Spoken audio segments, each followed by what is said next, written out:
রাব্বুল আলামিন নবীজিকে জানিয়ে দেন ওয়া ইন কুনতুম ফি রাইবিম মিম্মা নাযালনা আলা আবদিনা ফাআতু বিসূরাতিন মিন মিসলি।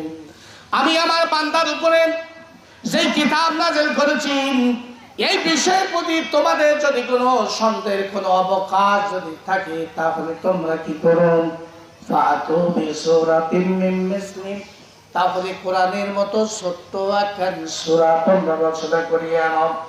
ওয়াদউ শুহাদাকুম মিন দুনিল্লাহ, দুনিয়ার মধ্যে যত রকমের বুদ্ধিজীবী আছে সব বুদ্ধিজীবী বন্ধুদেরকে তুমি একত্রিত করো, দার্শনিকদেরকে একত্রিত করো, ফিলোসফিদেরকে তুমি একত্রিত করো, রাজনীতিবিদদেরকে তুমি একত্রিত করো, সমস্ত মানুষের বুদ্ধি আর শক্তি একত্র করে আমার কোরআনের মতো ছোট্ট একখান সূরা তোমরা রচনা করিয়া আনো।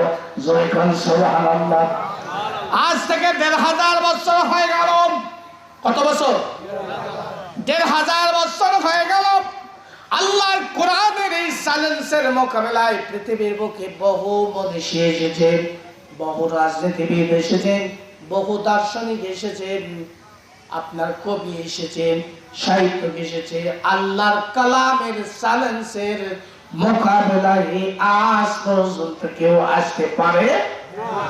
কিয়ামত পর্যন্ত কি পারবেন? তাহলে এই কিতাব নাযিল হলো কার উপরে? আমার